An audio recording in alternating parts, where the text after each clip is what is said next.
मैं कभी भी अपनी नेत्रहीनता को चुनौती के रूप में स्वीकार नहीं करता। व्यक्तिगत रूप से मैं इसे एक शक्तिशाली सहायक मानता हूँ। इसने मुझे आंतरिक दृष्टि के महत्व का एहसास कराया है। मेरे दृश्य दोष ने मुझे लोगों को बेहतर तरीके से जानने में मदद की है। यह कहना है तमिलनाडु के रहने वाले बाला नागेंद्रन का। जन्म से ही नेत्रहीन बाला ने अपनी जीवन को पॉजिटिव सोच के साथ ही जिया है। 2011 से यूपीएससी एग्जाम की तैयारी में लगे बाला नागेंद्र ने 9 साल बाद अपना आईएएस बनने का सपना पूरा किया। हर चुनौतियों का हंसकर सामना करने वाले बाला ने यह मुकाम अपनी मेहनत और लक्ष्य के प्रति निष्ठा से ही पाया है। आइए जानते हैं इस प्रतिभाशाली व्यक्ति के संघर्ष के बारे में। चेन्नई के रहने वाले हैं बाला नागेंद्रन। बाला ने अपनी स्कूली शिक्षा लिटिल फ्लावर कॉन्वेंट और रामाकृष्ण मिशन स्कूल से पूरी की। इसके बाद उन्होंने चेन्नई के लॉयल कॉलेज से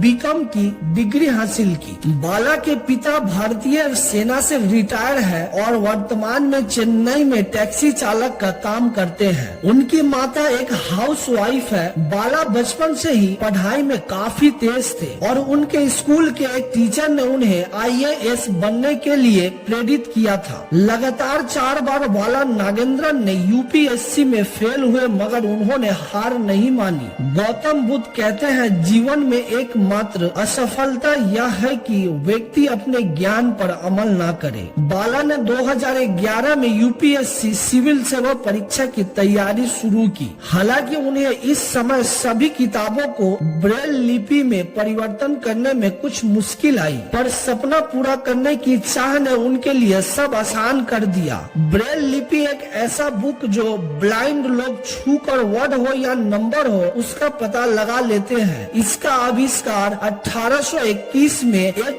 blind Francis author Louis Braille ने किया था। यह अलग अलग शब्द और नंबर को एक चिन्ह के रूप में दर्शाता है जिन्हें ब्लाइंड लोगों को छूकर ही पता चल जाता है। इसके बाद बाला ने 4 बार यूपीएससी की परीक्षा दी और हर बार फेल हुए। फाइनली आईएएस अधिकारी बनने के अनब्रेकेबल सेल्फ कॉन्फिडेंस के साथ बाला नागेंद्रन ने इन असफलताओं को अलग कर दिया और अपनी एम्बिशंस का पीछा करते रहे। उनके लिए कोई बाधा चूक नहीं थी इस तथ्य से भी कि वह नेत्रहीन है। 31 वर्ष के बाला नागेंद्रन का कहना है, मैंने कभी भी इसे बाधा नहीं माना क्योंकि मैं इस तरह पैदा हुआ था। बाला नागेंद्रन ने पहली बार यूपीएससी की एग्जाम 2016 में पास की थी। उन्होंने 927वीं रैंक हासिल की और उन्हें ग्रुप ए सेवा के लिए चुना गया। हालांकि उन्होंने इसे ज्वाइन नहीं किया। उनकी निगाहें उनके वास्तविक लक्ष्य आईएएस पर टिकी थी। उन्होंने 2017 में एक बार फिर एग्जाम दी, लेकिन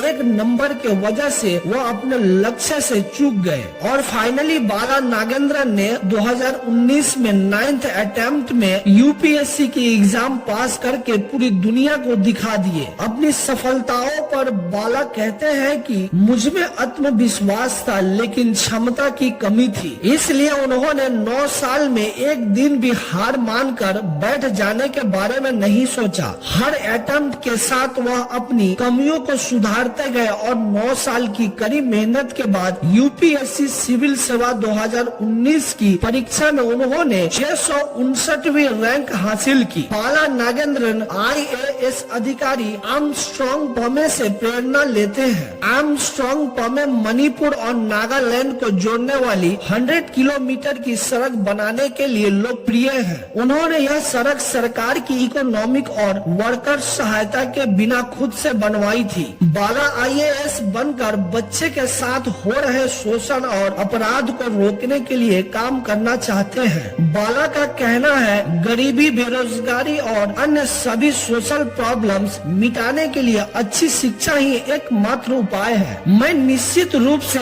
इस विभाग में काम करना चाहता हूँ और शिक्षा में इंक्लूजन लाना चाहता हूँ। बाला भारत के करोड़ों युवाओं के लिए एक प्रेरणा है। उनका मानना है कि व्यक्ति अपने धन से नहीं बल्कि अपने ज्ञान से बड़ा होता है। वो कहते हैं कि कोई भी लक्ष्य इतना बड़ा नहीं होता जिसे कड़ी मेहनत और आत्मविश्वास से पाया ना जा सके। असफलता का डर आम बात है, लेकिन अगर यह हावी हो जाए तो व्यक्ति लक्ष्य से भटक जाता है और रास्ता तरीका बदलने की बजाय वो लक्ष्य ही बदल देता है। क्या आप जानते हैं कई महापुरुष ने असफलता की राह पे होकर ही आसमान की ऊंचाइयों को छुआ है, क्योंकि सफलता का रास्ता असफलता के मोड़ से होकर ही गुजरता है। आप असफलता से या तो निराश हो सकते हैं या आप इससे सीख सकते हैं। तो आगे बढ़ो और गलतियां करो, जितनी कर सकते हो करो। याद रखिए कि असफलता से बहुत दूर कहीं आपको सफलता मिलेगी। उम्मीद करते हैं दोस्तों यह वीडियो आप लोगों को अच्छा लगा होगा। अच्छा लगा तो लाइक और शेयर जरूर करें और इसी तरह की मोटिवेशनल वीडियो के लिए मेरे इस चैनल को सब्सक्राइब करके